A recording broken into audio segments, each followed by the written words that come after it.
Hello? Hello? Podcast Network Asia. Lisir wangi sliramu tumaking sirno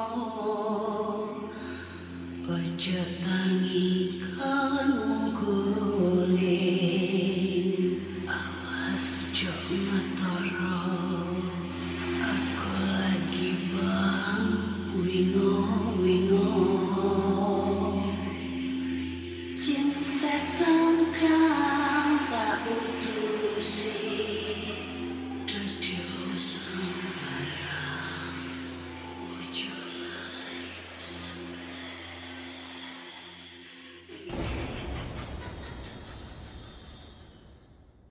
Hai Rek, iya apa kabare? Ketemu lagi dengan aku si Ana di podcast Kisah Horor.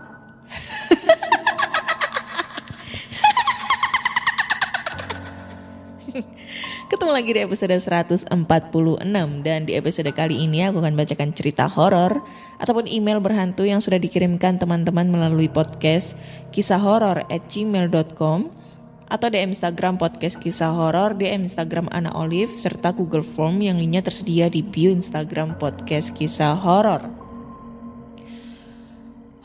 Oke. Sebelum aku mau membacakan cerita horor nih dari teman-teman semua, ya aku mau ngumumin nih ya. Bahwa kemarin alhamdulillah donasi buat saudara kita yang terkena dampak erupsi Semeru ya itu udah terkumpul kurang lebih sekitar 1,5 juta ya di Saweria Podcast Kisah Horor. Alhamdulillah banget, thank you buat teman-teman semua ya. Semoga dilancarkan rezekinya ya. Terus kemarin juga udah ada yang nge-DM aku buat ngedonasiin barang-barang baju bekas ya, baju bekas yang masih layak pakai. Yang kebetulan rumahnya ada di daerah sekitar Sidoarjo dan Surabaya ya. Nanti insya Allah Sabtu lah aku ambil ya.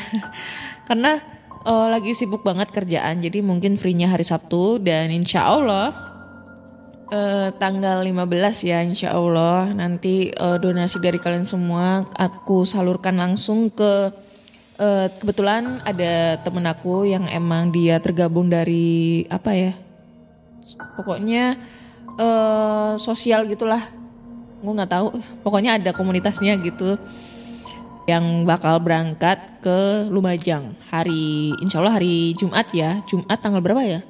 Tanggal 13 Rabu itu tanggal 15, Kamis 16, 17 Desember nanti bakal berangkat ke Lumajang. Semoga teman-teman semua yang udah donasi ini semoga dilancarkan rezekinya ya dan semoga bencana ini cepat berakhir gitu ya. Aduh, ini udah mulai ada tanda-tanda Gunung Merapi lagi nih ya yang mau meletus. Aduh, kebetulan juga keluarga besar juga ada di Jogja lagi. Aduh, semoga tidak ada bencana-bencana alam lagi deh ya. Oke, langsung aja kita bacakan cerita horor nih ya. Karena udah banyak banget yang numpuk nih yang kirim-kirim ke email. So, cerita pertama ini datang dari siapa ya? Gue gak tahu nih cerita dari siapa. Langsung aja kita bacakan ceritanya ya. Halo, Assalamualaikum warahmatullahi wabarakatuh. Waalaikumsalam. Tolong jangan sebutin nama aku ya kak ya. Jadi kisah ini sebelumnya udah pernah aku unggah di Twitter nih. Dan kali ini aku pengen cerita langsung di podcast kakak. Jadi kisahnya ini tentang satu keluarga besar yang tinggal di sebuah rumah di daerah Rungkut, Surabaya. Rumah yang berukuran besar itu dihuni oleh 4 kakak. Rumah itu memiliki 12 kamar yang terbagi dalam 3 lantai. Di depan rumah ada sebuah rumah lain yang dihuni seorang penjahit kaya yang juga berfungsi sebagai kos-kosan. Di dalam rumah yang dihuni 4 kakak itu, salah satu anggota keluarganya ada yang merupakan ibu pemilik salon. Ia membuka salon di rumah dengan memanfaatkan ruang tamu. Kisah horor itu dimulai pada Kamis, malam Jumat tahun 2003. Sekitar pukul 1:30 dini hari. Si ibu kala itu hendak membuka kulkas. Namun tiba-tiba gorden bergerak dan tercium aroma busuk seperti bau kotoran manusia. Penasaran, si ibu lantas membuka gorden. Kaget bukan main. Ia mendapati sosok pocong nampak di jendela. Wajahnya gosong, hitam lebam, tulang dan bagian rongga dalam kafannya itu. Tak hanya si ibu yang mengalami kejadian horor. Di kamar si nenek juga muncul penampakan serupa. Pocong tersebut mengeluarkan suara seperti orang mendengkur.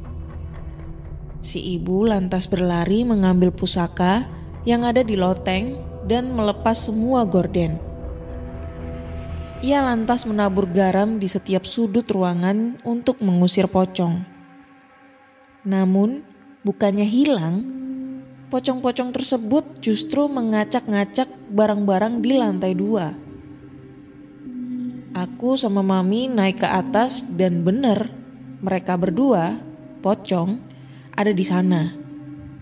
Salah satunya di atas TV. Suasana rumah pun jadi mencekam.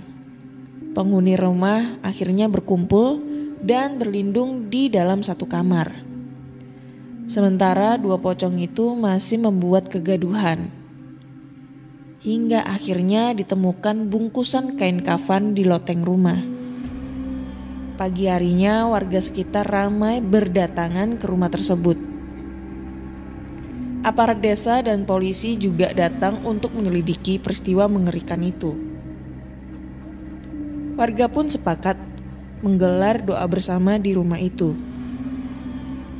Dan saat doa berlangsung, tiba-tiba bungkusan kafan terlempar sendiri ke halaman rumah penjahit yang ada di depan. Warga pun syok, lalu berhamburan menuju rumah penjahit itu. Saat didobrak, di dalam rumah itu ditemukan banyak peralatan klinik seperti gundukan tanah kuburan, keris, kendi, kembang, bungkusan kain putih, boneka santet, hingga foto-foto orang yang berserakan. Banyak yang tanya kenapa targetnya ke keluargaku. Jadi, dia itu ternyata baru belajar ngedukun. Setiap dia bisa ilmu hitam, ini dan itu, langsung dipraktekin. Kalau masalah korbannya random, dia milihnya ke siapa dipraktekin. Oke, sekian dulu cerita dari aku Kak. Mohon maaf jika ceritanya terlalu pendek dan kurang seram. Thanks sudah dibacakan. Oke, thank you banget buat ceritanya ya. Pendek ternyata ceritanya ya. Gue kira panjang lagi. Ini ternyata rumahnya tuh di daerah Surabaya ya. Di daerah Rungkut, anjay. Lumayan sih, lumayan jauh dari rumah aku ya. Kalau Rungkut itu lebih ke tempat industri.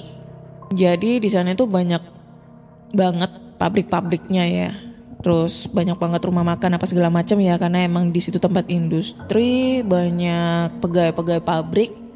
Dan aku bisa bilang nih ya, kalau aku nggak salah nih, sorry to say, mungkin tetangganya si pencerita ini itu lagi belajar ngedukun. Intinya nyantet lah, belajar nyantet. Nah, mungkin nih ya, mungkin tujuannya adalah karena emang di daerah Rungkut itu kan banyak banget tuh industri, banyak banget pabrik-pabrik besar di situ, dan pasti banyak banget pegawai-pegawai yang ada di situ.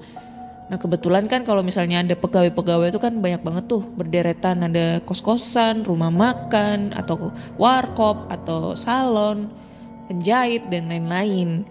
Nah mungkin si tetangganya ini belajar kayak gitu untuk kayak nyantet nyantet pesaingnya gitu loh, ibaratnya persaingan bisnis lah, supaya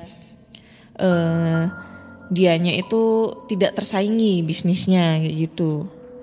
Zaman 2003 mah belum ada Facebook, belum ada belum ada Instagram anjir. Facebook itu pertama kali 2009 ya.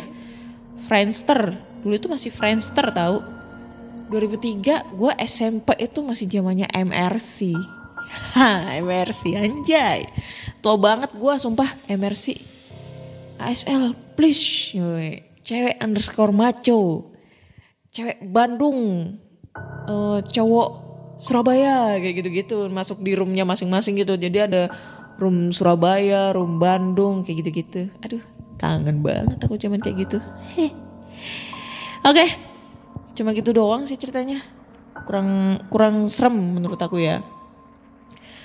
Next, kita lanjut ke cerita berikutnya ya. Ini cerita berikutnya ini berjudul pengalaman horor di kapal. Assalamualaikum warahmatullahi wabarakatuh. Waalaikumsalam. Saya mau menceritakan pengalaman horor yang tidak bisa dilupakan. Sewaktu itu saya sedang melakukan berlayar di salah satu kapal kontainer di Indonesia. Sudah memasuki bulan ke-7. Saya pada saat itu berjaga navigasi pada waktu 4-8 dan 16-20. Maksudnya 4 sampai jam 4 dini hari sampai jam 8 pagi. Terus dia jaga lagi jam 4 sore sampai jam 8 malam ya. Kenapa gue tahu? Karena gue juga dulu dari pelayaran. Mengingat masa lalu. Kapal sedang berlayar dari Nusa Tenggara ke Surabaya dengan jadwal sandar pukul 11 malam. Posisi kapal sedang berada di Pulau Raas pada saat saya sedang berjaga navigasi. Tentu untuk yang berjaga navigasi jam 4 sore sampai 8 malam terkena jackpot. Sehabis berjaga tidak bisa istirahat karena harus standby manuver untuk kapal sandar. Belum lagi harus jaga pelabuhan sesuai yang sudah ditentukan sebelumnya bersama. Akibat dari selesai jaga dan langsung manuver, membuat stamina terkuras. Belum lagi keadaan malam yang membuat kantuk. Tali spring dan tros pun terpasang di dermaga. Pilot off dan ABK segera membuka lasing dari kontainer. Saya di grup depan dengan Bosun Edric dan LB Santoso. Dirasa sudah mahir, saya ditinggal sendirian biar cepat selesai. Oke, sorry gue jeda dulu. Gue jelasin dulu sedikit gambaran ya, karena dia ini gak ngejelasin apa itu Bosun, apa itu AB. Jadi gue jelasin kalau Bosun itu biasa dibilang mandor kapal ya. Jadi perwira di atas kapal selain nakoda. Terus kalau AB itu able bodied atau biasa dibilang jurumudi. Nah itu mungkin sedikit pengetahuan tentang dunia pelayaran ya. Next kita lanjut. Saat memasuki B5-7 pinggir laut atau baris ketiga dan keempat, saya bertemu Bosun Edric. Mas bos, biar saya lepas lasingan yang pinggir laut, kata saya. Lalu Bosun Edric bilang, oke, tak tinggal ya, saya langsung ke belakang. Lalu saya menjawab, siap mas bos. Stik lasingan yang saya mau lepas ini panjangnya sekitar 4-5 meter. Beratnya ada 10-15 kilogram. Kalau diberdirikan dan dipasang itu berat. Untuk pijakannya tidak ada pagar buat penghalang. Pada saat saya lepas, saya agak mengantuk dan stiknya miring ke laut. Pada saat itu harusnya saya lepas stik itu biar saya tidak ikut terbawa jatuh ke laut. Tapi badan saya malah refleks buat jatuhkan diri ke laut. Saya terjatuh posisi kaki di bawah sesuai dengan pelatihan yang saya dapatkan sewaktu diklat keterampilan. Dan jeblus saya terjatuh dengan ketinggian 8 meter dari atas ke air laut. Saya langsung berenang gaya anjing berteriak minta tolong. Tolong, tolong. Sudah 5 menit tidak ada yang mendengar. Saya berenang terus sampai ke bagian belakang. Kaki sudah mulai tanda-tanda mau kram. Tidak mau menyerah, saya terus renang sampai akhirnya Bosun Erik terlihat di main deck Lalu saya teriakin, tolong. Dan alhamdulillah dia dengar dan langsung segera melempar Boy ke bawah. Boy itu pelampung ya. Tangga gangway pun diturunkan dan Mas Santos dan Arsat pun segera mengevakuasi saya. Saya naik dan langsung lemas karena kaget terjatuh dari ketinggian nyebur ke laut. Alhamdulillah Allah masih menolong saya lewat teman-teman saya. Saya disuruh chief officer beristirahat buat tenangin diri.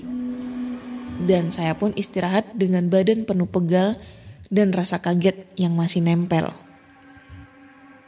Saya akan menceritakan dari sudut pandang Bos Erik dan Mas Santoso yang mengira suara minta tolong saya itu bukan dari saya, tapi dari suara mistis. Karena sebelumnya pernah ada kejadian serupa, tapi korban tidak ditemukan dengan selamat. Jadi ini cerita menurut pandangan dari Bos Erik dan Mas Santoso ya kak. Bos Erik berkata, saya jalan ke Bali 5 sampai 7. Ada Nur, dia bilang, Mas Bos, biar saya lepas lasingan yang pinggir laut. Lalu saya serahkan sama dia biar cepet beres. Terus saya lanjut ke Bay 9 sampai 11. Saya bilang, oke, tak tinggal ya, saya langsung ke belakang. Oke, intermezzo dulu ya. Ini Bay 5, Bay 7 maksudnya barisan kontainer ya. Kontainer 5 sama 7. Terus dia jalan ke Bay 9 sampai 11. Dari barisan kontainer 9 sampai 11. Gitu ya maksudnya. Lanjut. Saya lanjut ke Bay 9 sampai 11. Di sana sudah ada Santoso. Kami berdua bareng-bareng melepas lasingan. Selang 5 menit, ada suara minta tolong kenceng dari pinggir laut. Santoso bilang, Bos, sampai denger ora? Ada suara minta tolong. Apa suara setan? Duh, jadi serem gini bos. Lalu saya menjawab, denger, tapi gak terlalu keras. Jangan dipikirin. Saya lupa. Si Nur belum kelihatan. Saya dan Santoso beres lepas lasingan 9 sampai 11. Mau lanjut ke Bay 13 sampai 15. Baru keingatan si Nur belum kelihatan. Saya lari ke main deck untuk ngecek tapi belum terlihat. Tiba-tiba terdengar suara minta tolong dari bawah. Ternyata si Nur jatuh. Refleks saya lari sambil lompat ambil lifebuoy. Lifebuoy itu pelampung ya, bukan sabun. Langsung saya lempar ke si Nur. Saya suruh Arsat dan Santoso pasang tangga gangway dan langsung evakuasi biar diberi pertolongan pertama.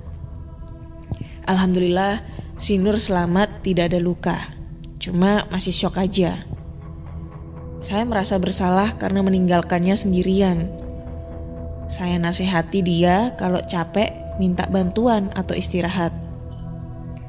Terlepas dari itu, saya juga salah meninggalkannya sendiri dan harusnya bareng-bareng. Oke, pelajaran yang jadi hikmahnya jangan terlalu memaksakan dan jangan terlalu mengerjakan sendiri. Alhamdulillah masih diberi pertolongan oleh Allah SWT. Thank you Kak Ana sudah dibacakan. Semoga cerita ini bisa menjadi pengalaman buat kita semua. Mohon maaf jika ceritanya kurang seram. Salam pelaut. Oke, thank you ya Mas Nur buat ceritanya. Anjay, gue jadi kangen nih berlayar ya. Kukira ceritanya lumayan seram. Ternyata menurutku biasa aja ya, belum ada serem-seremnya, belum ada penampakannya. Tapi bisa dibayangin ya, terjun dari ketinggian 8 meter. Gila, sakitnya bukan main anjir. Aku dulu kan kebetulan juga lulusan dari pelayaran ya. Terus dulu itu ada kegiatan diklat namanya BST, Basic Safety Training ya. Setiap pelaut itu wajib untuk melakukan kegiatan BST tersebut. Mungkin gak hanya pelayaran ya, penerbangan juga ada kegiatan BST juga, cara untuk menyelamatkan diri ya. Nah, kalau waktu dulu itu, waktu kita praktek, itu terjunnya dari ketinggian 3 meter. Ya kan, dari ketinggian 3 meter itu ada triknya gimana kita terjun bebas ke bawah pada saat kapal itu mengalami keadaan darurat kayak gitu ya. Dan itu walaupun 3 meter itu sakitnya minta ampun. Padahal pakai life jacket ya, rompi pelampung. Nah ini 8 meter nggak pakai rompi pelampung, gila gimana sakitnya itu dada-dadanya itu ya, dadanya, tangannya, kakinya. Wah, kalau orang biasa mah hancur itu kalau nggak ini ya. Maksudnya dalam arti terjunnya itu kalau asal-asalnya hancur badannya, sakit semua. Tapi kalau misalnya ada dia udah tahu triknya itu pasti masih bisa ini nahan kayak gitu. Ya pokoknya kayak gitu deh. Aduh. Jadi itu ya tadi sudah aku sebut-sebutin juga kalau misalnya ada yang kurang paham tuh bosun itu apa, jurumudi itu apa, lasing itu tali buat ikat kontainernya ya. Terus buy itu apa, kayak gitu-gitu. Dunia pelayaran. Mungkin ada teman-teman nih yang dari pelayaran. Wah, pengalaman dia waktu pendidikan kali, pengalaman waktu dia ini juga waktu dia berlayar. Wah, langsung aja kirim-kirim ceritanya ke podcast kisah horor. Next, kita lanjut ke cerita terakhir ya, karena 2 cerita menurutku kurang begitu seram, wanjay. Ini cerita dari Cuman Project lagi ya, Mas Cuman itu banyak sejuta cerita horor nih ya. Kita langsung bacain ya. Kamu lagi mau mengembangkan podcast kamu, tapi bingung caranya bagaimana? Mulai dari sisi performance-nya, menentukan rate konten kamu, sampai bagaimana cara memonetisasinya. Nah, coba deh cek Podmetrics. Podmetrics adalah platform yang bisa membantu kamu untuk lebih mudah melihat performa konten podcastmu. Lalu melalui Podmetrics, kamu juga bisa menentukan rate podcastmu melalui data yang tersedia.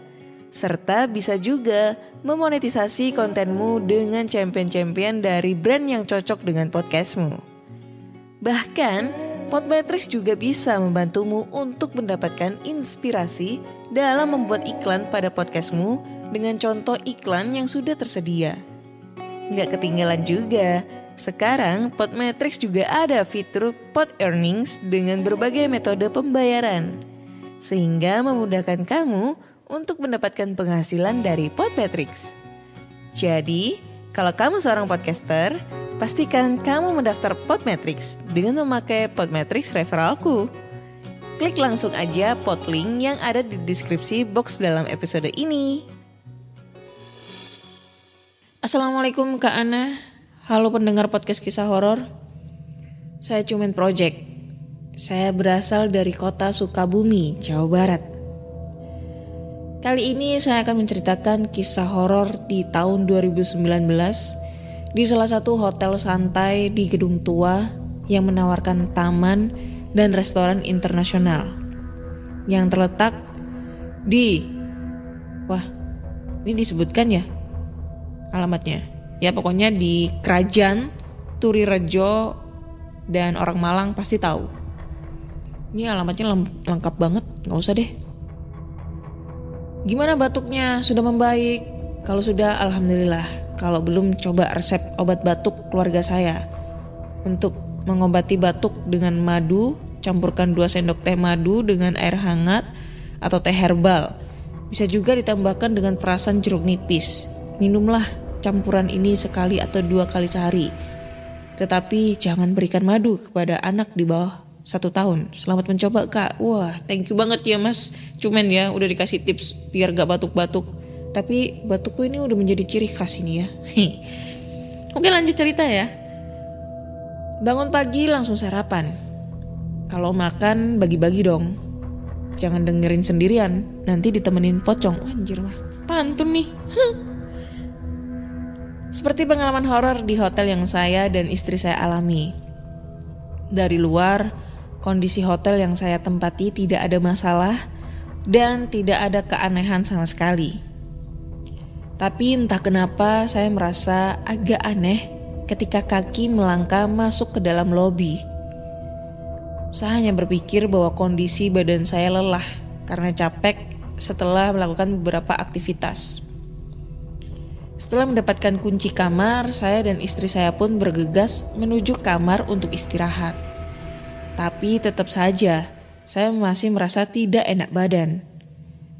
Saya mencoba merebahkan badan sejenak di kasur dan kemudian berniat untuk membersihkan badan.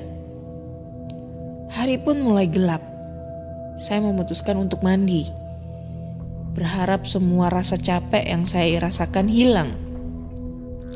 Lalu istriku pun meminta izin ke lobi sebentar untuk menemui temannya yang tinggal di kota Malang. Saya pun langsung mengiyakan istriku dan langsung beranjak mandi.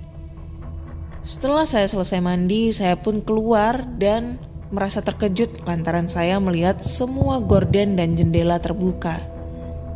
Sehingga angin pun dengan bebas masuk ke dalam kamar. Karena sudah maghrib, saya pun bergegas menutupnya. Jeder! Saya pun terperanjat, kaget ketika mendengar pintu kamar mandi tertutup dengan keras. Kali ini bulu kuduk saya benar-benar berdiri. Saya menatap ke arah kamar mandi sejenak sebelum membuka kunci kamar dan keluar. Saya menceritakan kepada istri saya melalui WhatsApp tentang kejadian yang baru saja saya alami dan menanyakan kepadanya juga apakah dia yang membuka semua jendela dan korden kamar. Tapi istri saya hanya menjawab bahwa dia baru saja menemui temannya di lobi hotel dan belum masuk ke dalam kamar lagi. Lalu siapa yang membuka gorden dan jendela? Terkadang saya malas untuk menghiraukan keadaan sekitar saat bermalam di hotel. Terlebih bila kondisi badan sudah lelah. Setelah masuk ke dalam kamar, hal yang saya pikirkan adalah tidur. Tapi naas. Malam itu saya tidak bisa tidur. Berbagai hal saya lakukan. Mulai dari chat sama teman-teman, mendengarkan musik, hingga membaca buku. Biasanya, bila mata saya capek, maka akan terpejam dengan sendirinya. Saya melirik jam pada layar smartphone saya. Tak terasa sudah jam 10 malam. Ketika mata sudah mulai berat, saya meletakkan buku yang saya baca dan tidur. Baru memejamkan mata, saya pun terpaksa membuka mata dan bangun. Saya pun mendengar suara anak-anak bergurau kencang sekali. Saya diam dan mencoba mencari sumber suara tersebut. Semakin kencang dan semakin berisik. Duh, ini anak, mak bapaknya kemana sih? Jam segini belum tidur malah berisik. Saya bergumam meluapkan kekesalan. Pertama saya masih bisa sabar. Lama-lama saya merasa terganggu karena semakin berisik dan gaduh. Dengan sedikit rasa kesal, saya menelpon resepsionis agar pihak hotel yang menegur tamu sebelah. Tapi, informasi dari pihak hotel justru membuat saya semakin kaget.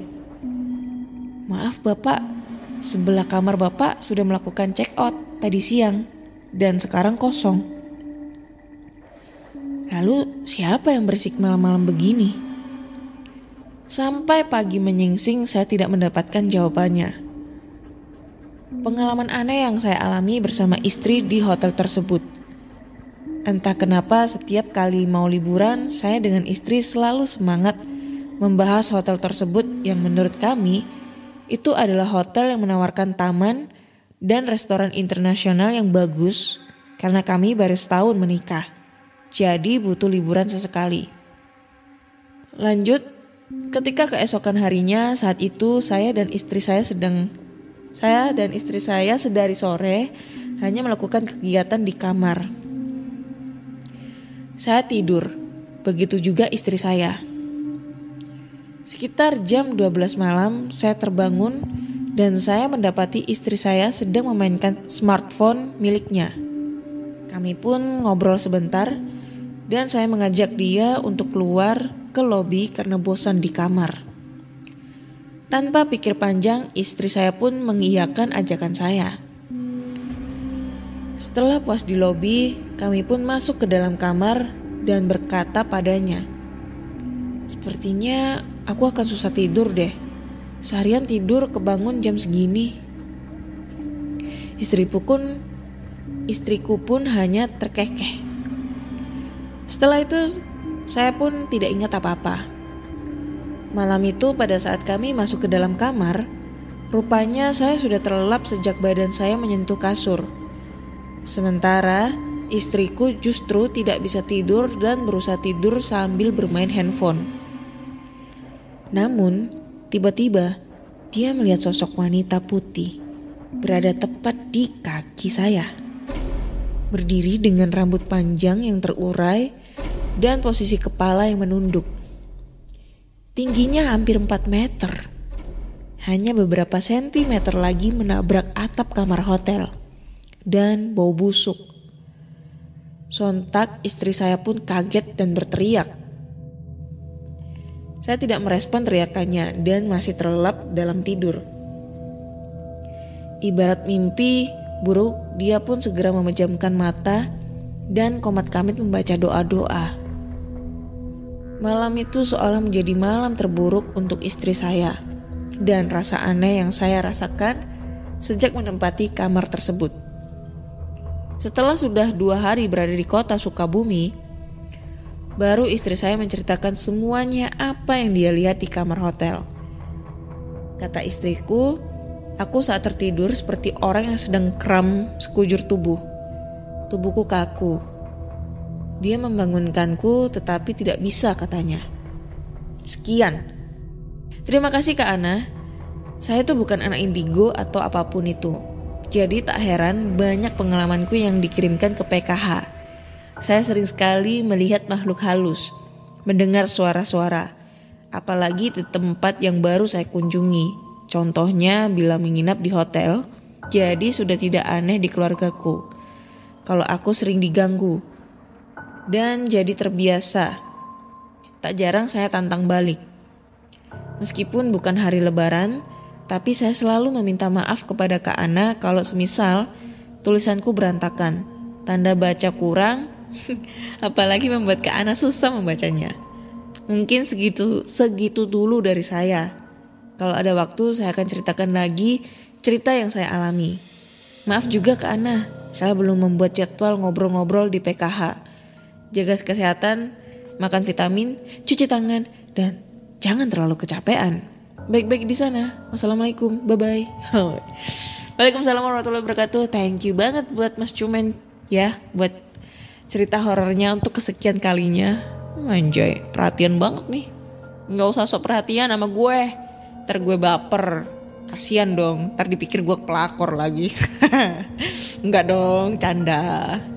Thank you banget ya udah perhatian dan udah dikasih tips biar nggak batuk-batuk lagi. Sebenarnya udah aku lakuin tuh yang tipsnya Bang Cumen. Cuma jujur saya tuh paling anti minum obat sirup gitu. Walaupun sirupnya rasa stroberi, jeruk, nggak bisa nelen.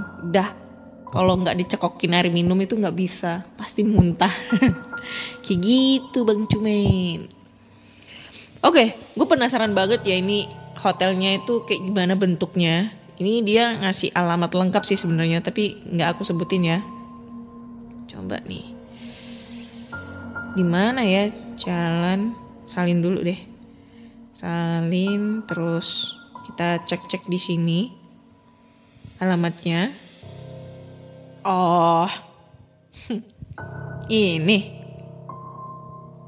Ini bukan alamatnya. Oh ya. Nih. Kalau ini mah udah nggak jadi rahasia umum ya. Udahlah gue sebutin aja nama hotelnya ya. Nama hotelnya Hotel Niagara yang ada di daerah Lawang ya. Ini kalau misalnya kalian nih ya biasanya pergi ke Malang terus ngelewatin daerah Lawang ya, pasti nemu ini hotel. Lokasinya itu di sebelahnya Pasar Lawang. Tuh, pasar oleh-oleh lah, pasar oleh-oleh di Lawang, Malang. Itu emang hotelnya angker ya, terkenal angker katanya. Kalau misalnya penasaran, aku baca dulu ya. Sejarah Hotel Niagara. Nah, jadi kenapa ini disebut hotelnya angker ya? Jadi hotel ini itu awalnya merupakan sebuah villa pribadi milik Lim Xianzhou, seorang konglomerat Tionghoa. Villa ini dibangun selama kurang lebih 15 tahun lamanya. Dimulai dari tahun 1903 dan selesai tahun 1918. Anjir lah, lama banget ya. Dirancang oleh Frits Joseph Pinedo, seorang arsitek swasta Belanda profesional keturunan Portugis Brazil. Ya pokoknya kayak gitu deh. Ini pokoknya angker. Kenapa bisa dibilang angker? Karena memang hotel ini adalah hotel yang paling lama lah di zaman-zaman kolonial Belanda ya. Jadi tahun 1903 anjir, awal-awal 1900-an berarti abad keberapa ya? Gue nggak tahu. Pokoknya gitulah. Terus ini gue dulu pernah sempet nginep di hotel ini ya. Udah lama banget sih, zaman-zaman masih explore di YouTube. Cuma aku nggak pernah bikin video vlog di sana. Jadi katanya di salah satu lantai di hotel tersebut itu dikosongin. Atau katanya sih ya, di salah satu kamar itu ada kamar yang tidak boleh ditempatin gitu katanya ya. Terus di dalamnya itu ada lagi rumor bilang di dalam kamar tersebut itu ada lukisan Nyai Roro Kidul. Nah ini gue nggak tahu yang bener yang mana. Cuma yang paling desas-desusnya cerita horornya yang paling banyak banget di salah satu lantai itu tidak boleh ditempatin karena ada kasus-kasus sering terjadi bunuh diri atau enggak, pokoknya banyak banget lah cerita-cerita horor di satu lantai tersebut. Nah, gue lupa nih di lantai berapa ya, udah lama banget sih sebenarnya. Jadi gue tuh nginep di hotel tersebut karena penasaran ya, dan itu murah banget biayanya, 150 ribuan lah, nggak sampai 200 ribu lah pokoknya per malam itu. Jadi waktu itu kebetulan aku habis ngevlog di daerah Malang, di daerah Karangploso arah ke Batu. Nah habis ngevlog akhirnya kita nginep tuh di Niagara. Emang sengaja banget milih hotel Niagara karena emang penasaran tuh sama tuh hotel. Niatnya mau ngevlog. Tapi saking penasarannya, itu kan aku berdua sama teman aku cewek. Jadi waktu itu kita penasaran tuh sama itu hotel. Nah kita jalan-jalan tuh di lantai setiap lantainya kita naikin lah jalan pokoknya. Dan emang posisinya hotel tersebut tuh sepi pengunjung, sepi banget. Mungkin bisa dibilang kata resepsionisnya dulu itu ada sekitar 10 orang yang menginap di sana. Dan gak jarang biasanya hotel tersebut emang dipakai mesum juga di situ gitu loh, karena emang kondisinya agak sedikit bebas ya hotelnya. Jadi kita jalan-jalan di setiap lantai dan kebetulan itu jamnya jam 2 malam karena habis ngevlog gitu kan, jam 2 malam. Lumayan sih capek dan lumayan sepi juga itu hotel, padahal di luar itu masih rame kondisinya. Itu kan jalur provinsi tuh, antar jalur kota gitu kan. Jadi kebayang dong suara bis lewat, suara mobil lewat, suara motor lewat kayak gitu. Nah pada saat itu bukan gue yang ngerasa, tapi temen aku. Jadi temanku itu jalan berdua nih sambil main handphone, ngerekam gitu kan, ngerekam pakai handphone. Terus kalau nggak salah di lantai 3 kita tuh jalan ke lorong, terus keluar dari lift, kita jalan, nggak salah tuh di kamar nomor berapa ya, gue lupa. Di kamar nomor lupa lah berapa gitu. Itu katanya temanku ya, aku nggak tahu, nggak ngerasa, nggak denger juga, tapi temen aku denger. Jadi pas dia jalan menuju ujung lorong itu nggak ada apa-apa. Kita jalan menuju ujung lorong nggak apa-apa. Posisinya aku di depan, dia di belakang gitu. Dia ngevideoin aku tuh dari belakang. Itu nggak ada apa-apa. Terus balik lagi ke arah lift. Balik arah nih ya ke arah lift. Nah pas balik arah ke arah lift, kalau nggak salah itu kamarnya itu ada sekitar jarak 5 kamar dari lift ya, 5 kamar dari lift. Jadi ini lift, kamar 1, kamar 2, kamar 3, kamar 4, kamar 5 sebelah sisi kanan. Nah itu sisi kanan pokoknya dari arah kita jalan. Waktu jalan dia tuh gak ngerasa apa-apa tuh. Dan itu kondisinya emang sepi banget dan kayaknya gak ada pengunjung deh di situ. Nah pas arah balik tiba-tiba pas kita mau ke lift, temanku denger di kamar tersebut dari jarak 5 kamar dari lift itu ada yang ngetok. Ngetoknya itu tapi dari dalam. Tok tok tok. Kaget dong dia. Dipikir itu gua yang lagi iseng ngetok-ngetok pintu gitu. Padahal kan dia tahu sendiri dia lagi ngerekam handphone, ngerekam video aku lagi jalan gitu ke lorong. Ya niatnya mau bikin story. Tapi dia tahu kalau gue tuh nggak megang-megang, nggak maksudnya jaraknya itu di tengah, nggak ke sisi pinggir pintu gitu. Terus dia berhenti, dia diem bentar di situ, terus gue noleh dong, lapo gitu, maksudnya, ngapain? Ayo balik gitu, ngantuk. Pas dia mau jalan ke arah lift, dia ngedengar suara ketok, tapi cuma sekali, tok, keras banget. Tapi gue nggak dengar, sumpah. Gue gak dengar, tapi cuma temen aku yang dengar. Akhirnya dia lari, wus menuju ke lift. Pas posisinya kebetulan liftnya itu pintunya terbuka. Turun, dia gak berani cerita di situ, dia gak tenang tidurnya. Terus dia berani ceritanya pas besok paginya pas kita mau balik pulang ke Surabaya. Gila. Itu kalau seandainya gue yang ngedenger kan seru gitu ya. Pas ngevlog gitu. Tapi anehnya pas waktu dia story ini tuh gak kedengeran suaranya. Dan gue juga gak denger, cuma dia aja yang ngedenger gitu. Nah buat yang penasaran, silakan nginep di Hotel Niagara. Gimana dirasakan sensasinya, horornya di sana kayak gimana gitu ya. Mungkin next time gue bakal nginep lah di sana.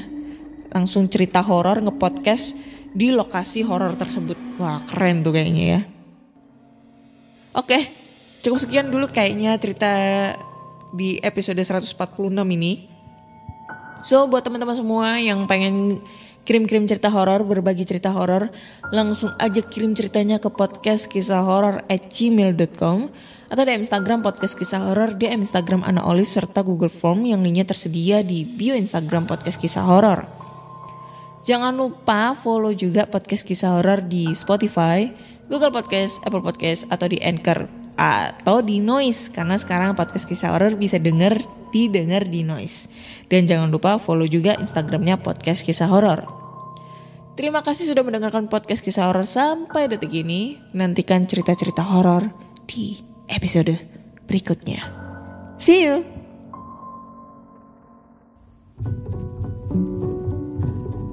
Pandangan dan opini yang disampaikan oleh kreator podcast, host, dan tamu tidak mencerminkan kebijakan resmi dan bagian dari Podcast Network Asia.